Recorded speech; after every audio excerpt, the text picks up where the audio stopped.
Hello, how are you today? Welcome to Script Gods Must Die. I'm Paul Pedito, your host, and thank you for clicking on this link to the character PowerPoint, which is going to turn into the Zoom call. I have do this PowerPoint quite often at Columbia and at Second City and also at Chicago Filmmakers. So I think this is going to be valuable to you in terms of character building, character arcs, and character motivation, and all that. Just building out your characters. I hope you get a lot from it. And I guess without further ado, let's do this PowerPoint. Let me bring it up.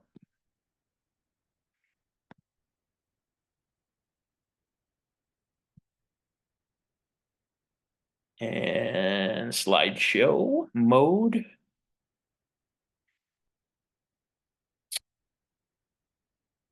Slideshow mode.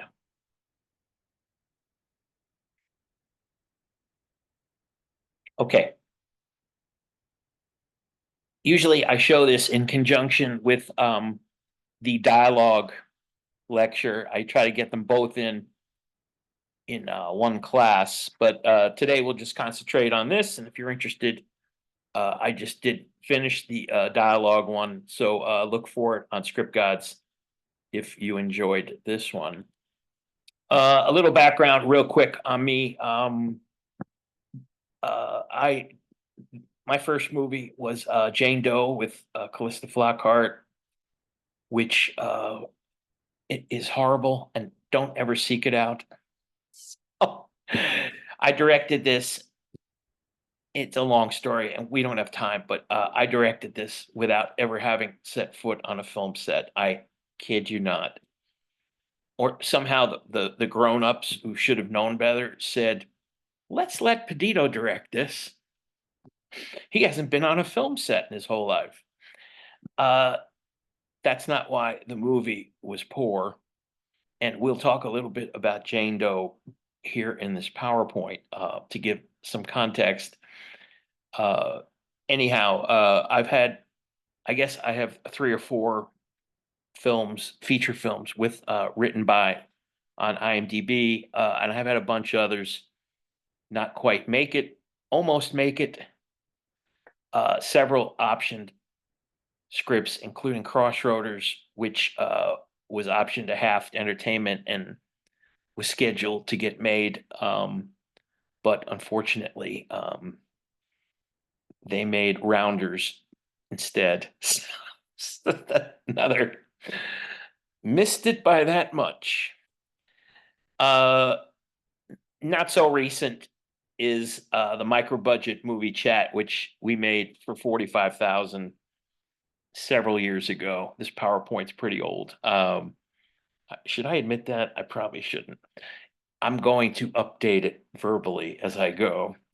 And I can tell you that we just shot and wrapped in November of 24 a movie, $325,000 indie, Dirty Little Secrets. So we're editing that now, and that was an interesting experience. Perhaps we'll do a PowerPoint on that. Let's get moving here with this one.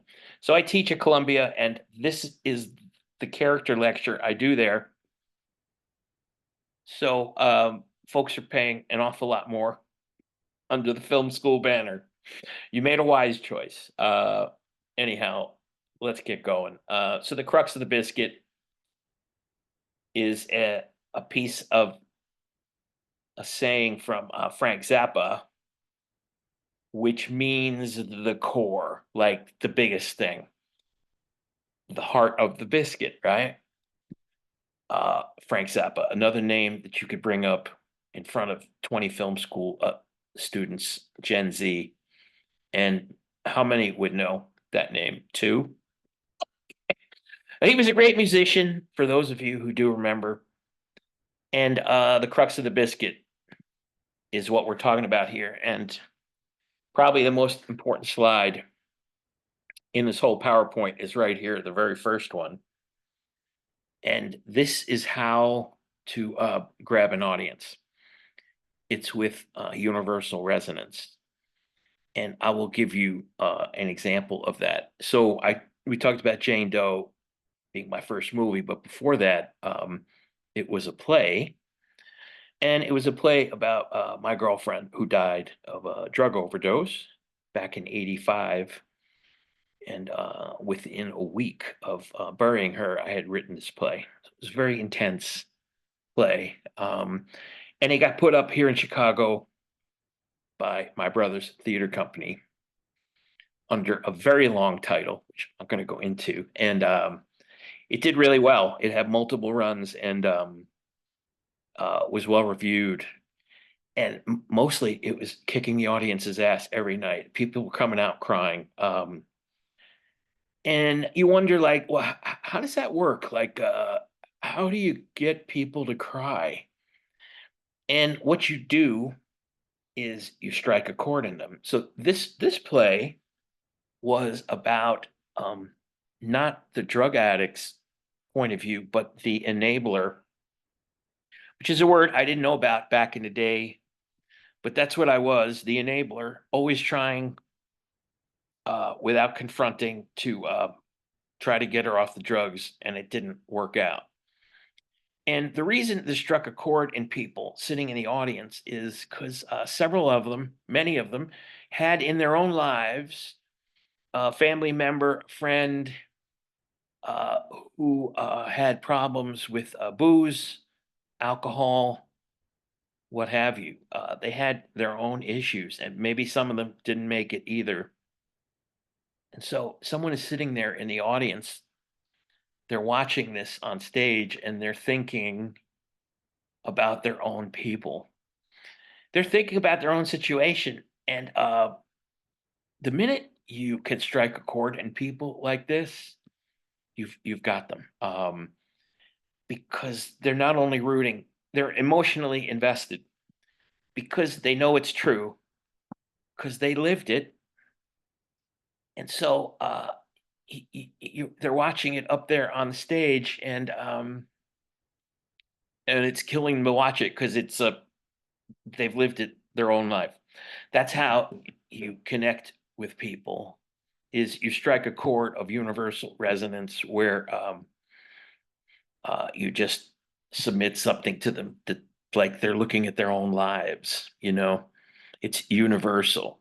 So we and you should strive to create characters that can somehow strike a chord in people. That is the crux of the biscuit. That's the essence of it. Believe it or not, you can only write 3 characters. I know, it's crazy.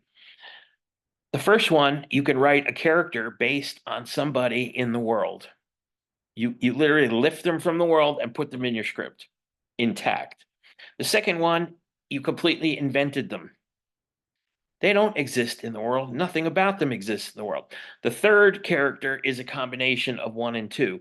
You pulled certain traits from some people you know, but you actually created the character. You created the character from scratch, and then you started adding, stapling on character traits for people in the world. So it's like a Frankenstein monster. Really, that's it. You either created them from scratch, they live in the world, or it's a combo of both. Those are the 3 characters you can write. I would be pulling from life.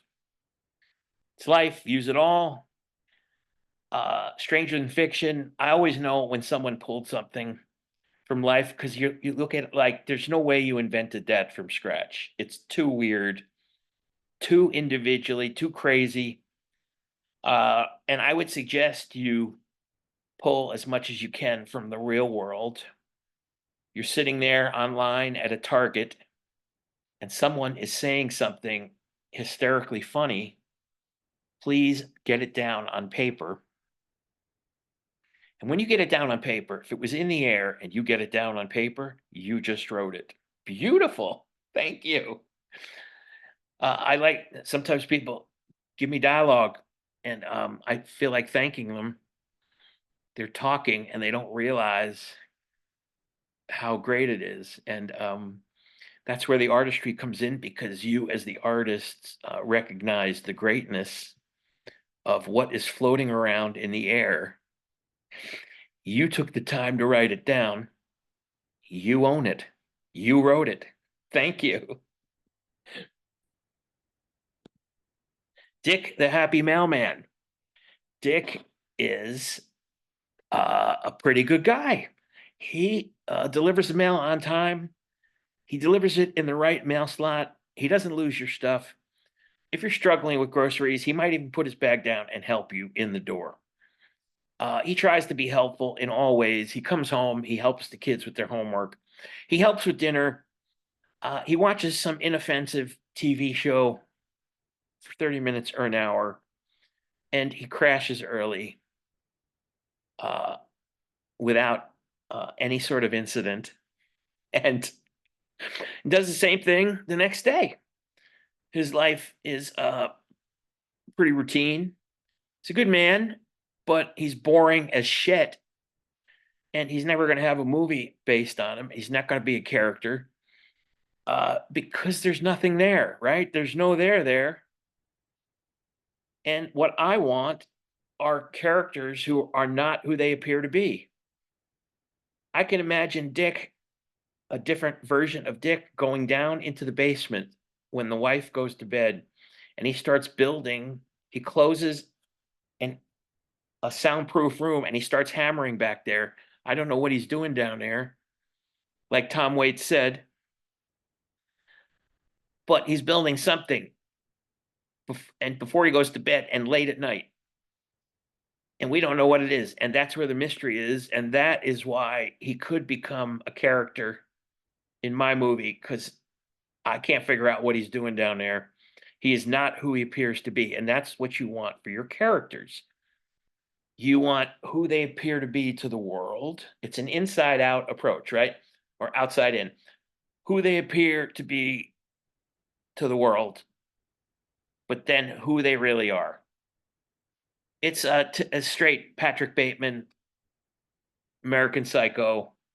He appears to be the straightest of straight Wall Street banker guy, but he's actually the worst of the worst in terms of a serial killer. But the world doesn't know that, but we do, right? Which is pure Hitchcock, who has the information. We know stuff the world doesn't. The definition of suspense, right? The bomb under the table, the ticking bomb. We know it's there, the characters don't. So be aware when you're building characters. It's they're not who they appear to be, ideally. They're complex, they're gray. Um, and it's kind of building them when you do character bios, build them kind of with an outside in approach, or inside out. You could do that too.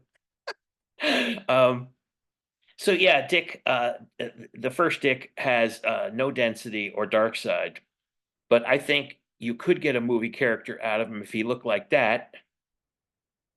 Who is that? Yes, it's Stan Lee. What movie is that from? Yes, Fantastic Four. He looks shady, doesn't he? That is a shady looking cat. He is going to go in my movie because he's going to be interesting to watch. Yeah, spleen and ideal. I don't really show this too much in class, but you start building a character in terms of what is at the heart of the character, what is unique about their look or how they sound. I like to go for when I'm introducing a character, physical essence, like what can the camera see that can give me a sense of who this character is. We'll talk more about that in a minute. Who are they when the movie starts? A to Z. Who are they when the movie starts? Who are they when the movie ends? Is there enough of an arc? What is the obstacle? Right? Obstacle and intention. What do they love? What happens when what they love is taken from them? These are all big questions. I'm not big on character interviews, to be honest, but you could Google a whole bunch of scripts for character interviews, and then you can sit there at home and ask your character if they have any allergies or if they have tennis elbow. I don't have time for that. I just want to get to the big stuff and figure out exactly the stuff that's going to impact the story. The character essentials is what I'm looking for. How do they look and talk? Some personal history that may impact plot, relationship to the secondary characters, their inner and outer lives, character arc A to Z. I want characters that generate empathy, who capture our sympathy and are caught in a conflict and have to fight their way out. Characters who are fascinating, who actually may have a sense of humor, who I may recognize from the real world. I know somebody like that. That's universal resonance. That guy is so funny. He reminds me of blah, blah, blah. That's what you want with every one of these characters. You want to strike a chord in people, as we said before, and pour yourself into the character. I know this is going to sound crazy, but when I write, usually writing, right? People think about writing, you're typing, and it's you going into the page, right? But you might want to try sometime hearing the character speak to you. So it's more like that versus that. I want to listen if the characters are going to speak to me, and maybe they'll take me in a new direction I hadn't expected. I want to be open to possibly changing stuff that was in the outline, because right now I'm getting some sort of inspiration like, huh, you want me to go down that way? Let's see what that looks like. So I give the opportunity for that to happen. I want these characters to react like real people with plausibility, and ask myself, what would I do in the same situation? Who is the audience taking a ride on? Like, why is it worth $15 or whatever it costs at movies these days? Why would someone pay to follow this character? Who am I rooting for or against? Are these characters not cliched cowboy hat, black or white cowboy hats? They're gray, complex, surprising. They do the exact thing you didn't expect them to do.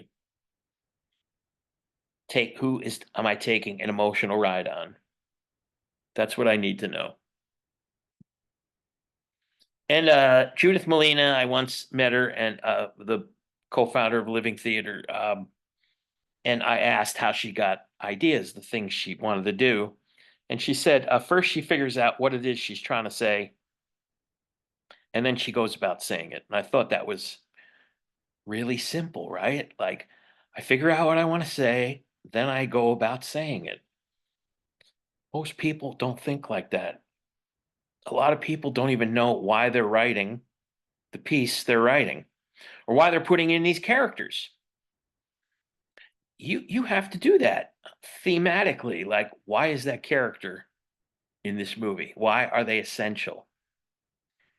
There's like no movie without them. They're essential. Okay, that's it. If I have to have them, then they're in. But figure out what it is, like what the journey is beforehand. Always remember, what am I trying to say with this film and this script? Sketch out the protagonist and antagonist. I would do a large one-page bios always.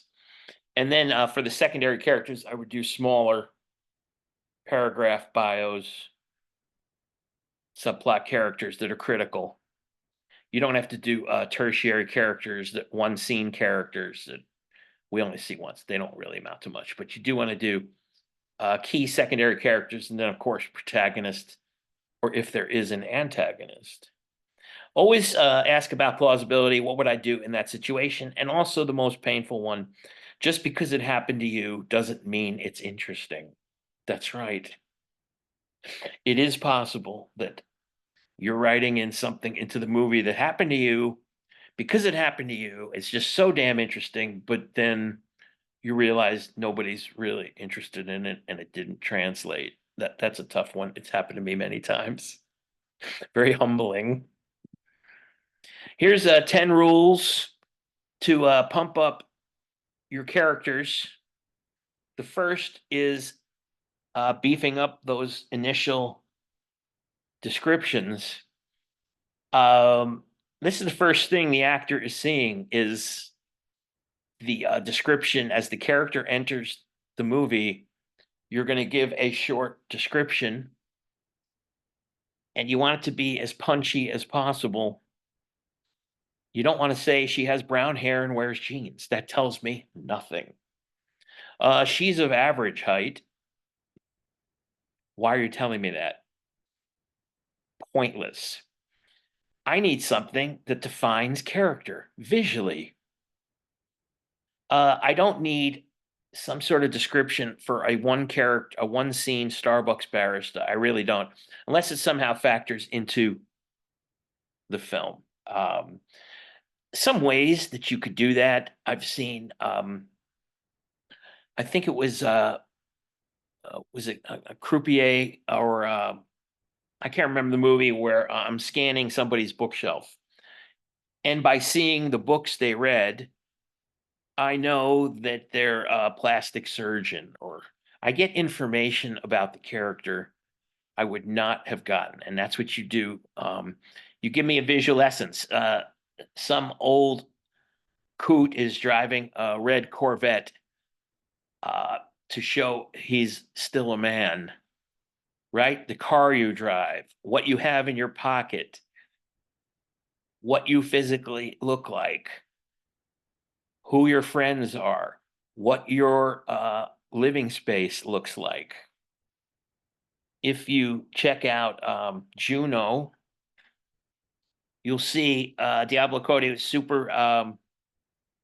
super detailed about the room that the first time we see Juno, just pan across and we see like the names of bands or type of shoes or the phone she uses. So super detail. That gives me character essence. That's what I want. Not all characters get names. Really, honestly, they don't. If they're in more than one scene and they somehow impact the story, they'll get a name. If they're a one scene character, I'm not going to do it. But I will try to do some funny non-names.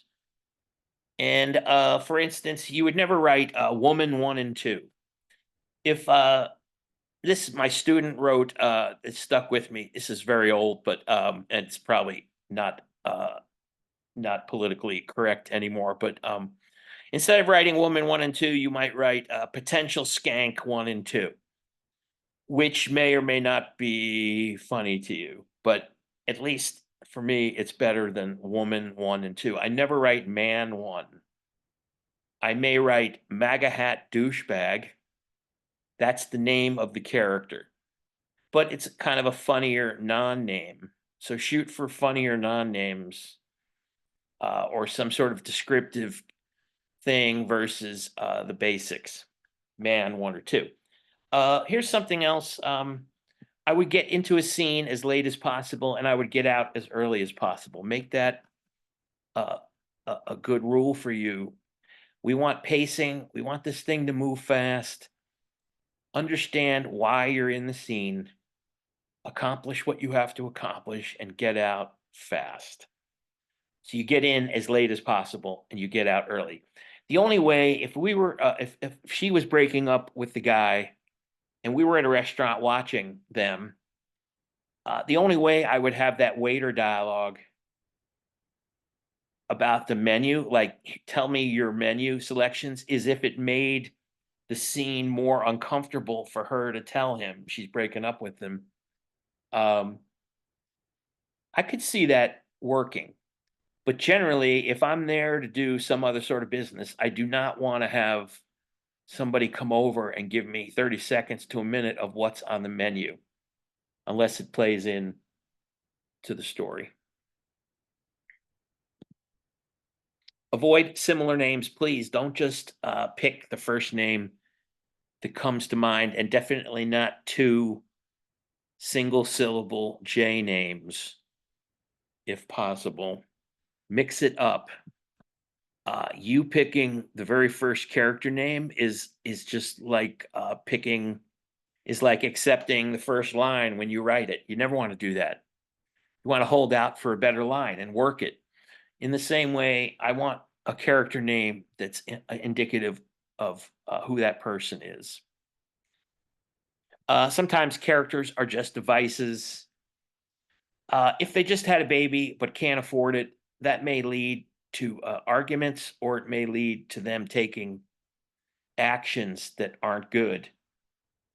Uh, the baby doesn't have any lines. It's a device to get them into a more either happy stage or a desperate stage. And if I follow the lead character who looks like he's a great guy, but then he says, I'm going to the bathroom, and he hits on the waitress, that is see that's like that waitress doesn't really amount to much other than being a device to show that the guy, the main character, isn't a good guy because he's cheating.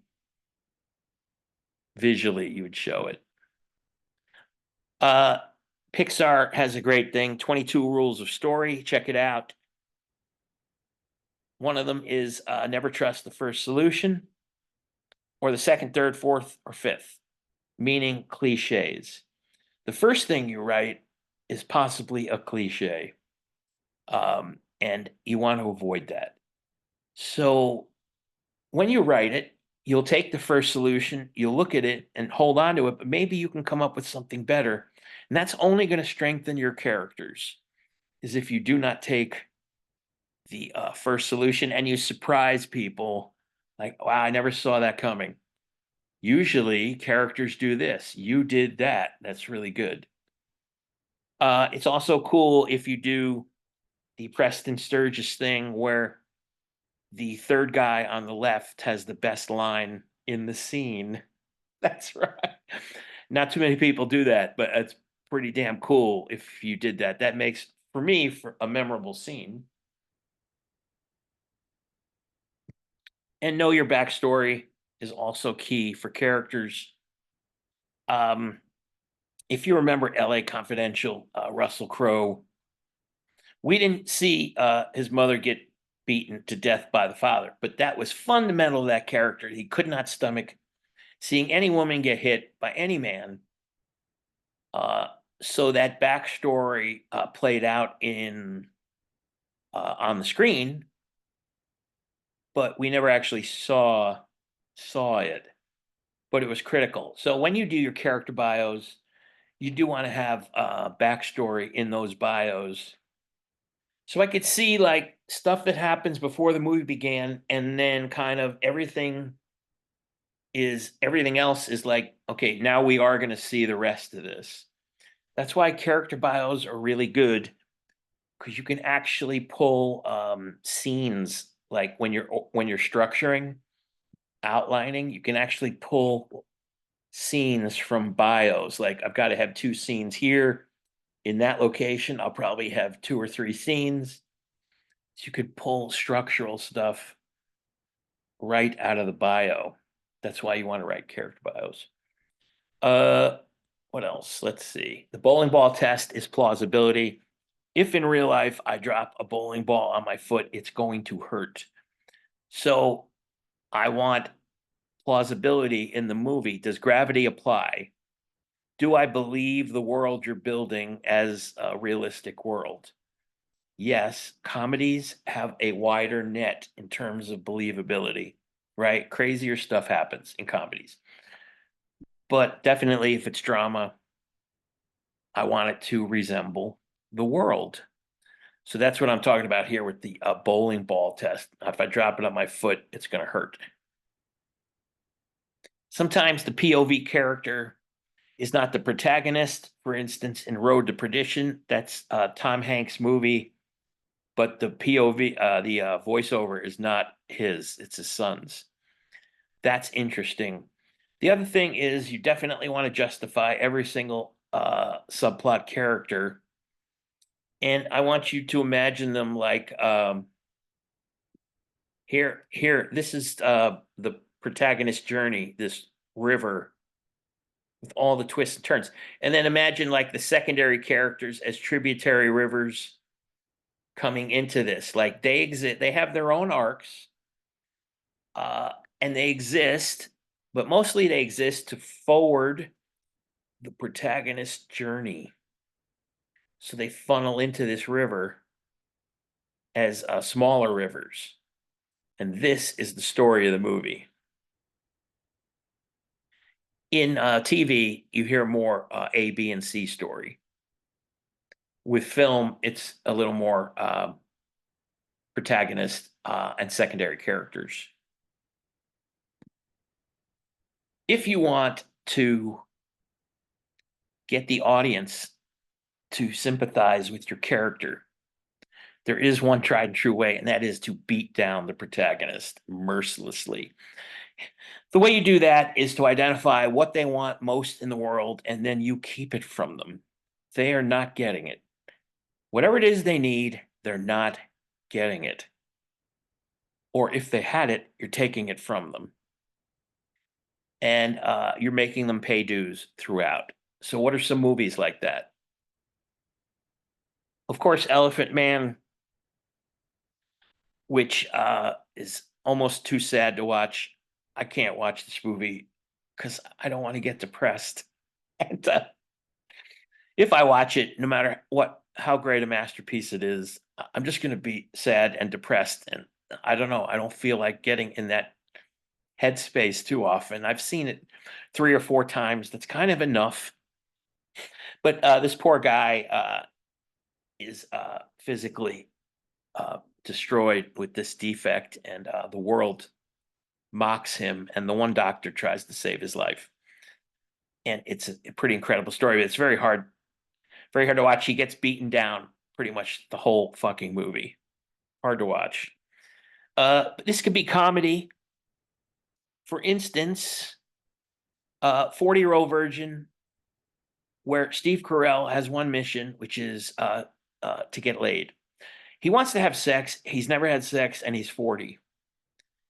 That is a hell of a hook, right? That's like Liar Liar, where it's like a lawyer can't lie for 24 hours. These are like I can sum up the whole movie in one high concept line. So he's 40 and needs to get laid. Never been laid. And when does the movie end? If you remember this movie, uh, it's Jack and the Beanstalk. When he has sex, the movie's over. He finally has accomplished his goal. And it's like Mel Brooks said, which is paraphrasing, I guess. Tragedy is my hangnail, and comedy is watching you fall down the stairs and break your fucking neck. So it's always funny when it happens to you or someone else. If it happens to me, it's not so funny. So watching Steve Carell go through the throes and the things he does to simply try to have sex is hysterical. Will always be funny. Speaking of Tom Hanks, there he is. Wilson. He's talking to a volleyball. He has paid his dues in this FedEx commercial of a movie. Uh, he is on the island. There's no hope. He's talking to a volleyball. And when it drifts off, he cries. It's so sad. He has paid his dues. He's lost his family, his wife. And then at the end, he gets off the island and he goes back to discover she remarried. Brutal, brutal. But talk about a ending you would never expected, right? We expect if he pays his dues, finally gets off the island, he's going to go home. It's going to be a wine commercial. It's going to be triumphant, magnificent, kissing. It's all good. And he lives his life anew. Well, he will live his life anew, but not with his wife. She remarried because she thought he was dead. So that's an interesting thing. And once again, we beat down the protagonist to garner sympathy. Here's another one. I'm a Mamet fan because I've been a Chicago playwright my whole life. And so Mamet is the greatest local playwright. And he came up with an interesting structural thing where he talked about three-act structure as order, chaos, reorder. So all I did was push that over toward character building. And I want to go through some models here where you could see the three-act structure for character arcs are order, chaos, and reorder. Characters have to change. Like I need those characters to change during the course of the movie. There aren't very many movies where characters don't change. I do have some examples of those, which we'll get to in a moment. Meanwhile, how does the protagonist change? What has been learned by this journey? Was the arc plausible? Was it essential? Did it seem inevitable? Order, chaos, reorder. Here you go. For instance, Crash, which was an ensemble piece and it won the Oscar. Order, chaos, reorder. Every one of these characters has some sort of arc. There is no protagonist in this movie. He has, Matt Dillon has the most scenes and she has the least, but she's got 5 scenes, but she still has an arc. Here is her arc, right? In 5 scenes. When she starts out, she's rich, privileged, snobby with her husband, who's right there. Then they get robbed. Next scene, they're changing the keys. Mexican guy is changing the keys at their pad, and she says, he's going to give our key to his homies. You could see she's prejudiced. This whole movie is about prejudiced people, racism. Anyway, she said he's going to give it to his homies. And then third scene, we see that these two do not get along and there's no love here. Fourth scene, she gets injured. I forget how. And she's like bedridden. And the fifth scene, she, I think, drunk, and she tells her Mexican maid, "You're my best friend," which would never in a million years happen. Like at the top of the movie, she would never have said that. But at the bottom of the movie, she does say it. So that's character arc. That's what we want. Every one of these characters, they start in one place and end in a totally different place. That's what we're after. As far as straight 3-act structure, you only have to go to Titanic, right? The Kate Winslet character, Rose, is scheduled to marry this Wall Street asshole. She doesn't like the guy, but she's being forced to do it because the family has no money, and that's what they did back then. You sell off your daughter into slavery so your family can still eat and enjoy the fineries of life. Meanwhile, Leonardo DiCaprio gets on the boat. He's an artist down. He has no money at all. I think he wins his ticket in a poker game or something. I forget. Anyway, they meet. There's immediate attraction, and they end up having sex downstairs in the car, right? You remember, right? Like the hand, right? On the anyway. Uh they come back up. It was like, oh, that was great. And then within like a minute, bam, the ship hits the iceberg. That is for sure the introduction of some chaos. You had the order. He was poor. She's rich. She's going to get married. Okay, they had sex, but that's not going to change anything. Then we have the chaos of the ship sinking. They're falling in love. And that's, I believe, 2 hours worth of total chaos where we see who is going to survive. The reordering happens when the ship sinks, and he saves her life on that door thing. Talk about plausibility, right?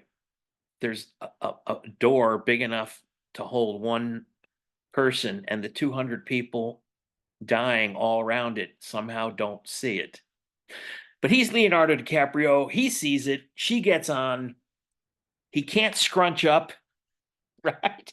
If only he could scrunch up halfway, he could lose a foot but still live. But no, that's not the way this story is going to go. He's going to give his life for her. This is the reordering. She never goes with this Wall Street guy. She lives her own life, as we could see in all those pictures, right? She went to school. She rode horses. She had kids. Uh, she lived a totally different life because the ship sank. He gave his life for her, and that is reorder, order, chaos, reorder. So you could start to see in your own mind like 3-act structure playing out in character arcs. I'm not getting into Gran Torino, but that's another one. He's a complete racist. This family moves in. He doesn't want anything to do with him. And then at the end, uh, he gives his life for the kid. I don't know if I just ruined that for you. I'm sorry if I did. It's pretty old though. Never in a million years would he have given his life for the kid at the top, but that's 3-act structure. That's character arc. Here, I told you sometimes characters actually don't change. Almost always they change.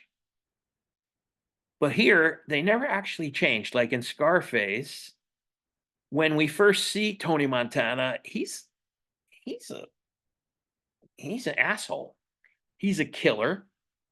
He's a bad guy right at the top and at the bottom as well. He is a killer, the numero uno killer, numero uno drug guy. That's what changed. If a character themselves doesn't change, then their world changes. Somewhere in there, there's change. Either they themselves change or their world changes. That's what happened. He was nobody when he came to the United States. Then he became the greatest drug dealer of his day. But within, he was still the killer within, right? Same thing with the Harrison Ford character in The Fugitive. He was a good guy doctor at the top. He didn't kill his wife, but the world thought he killed his wife. So he had to prove that he didn't kill her. That was the whole movie journey. And at the bottom, he's still a good guy who loved his wife. He didn't really change. You know, he wasn't like a bad guy at the top and then became a good guy. Nope, he was the same guy, but his whole world changed because the world thought he killed his wife. So he had to prove otherwise. So that's what happens when characters themselves don't change. Say goodnight to the bad guy. And go to my blog. So I hope that was useful for you. If you ever need to contact me, feel free. Look at the script gods at Gmail. on my website, and I'll be happy to help you in any way I can.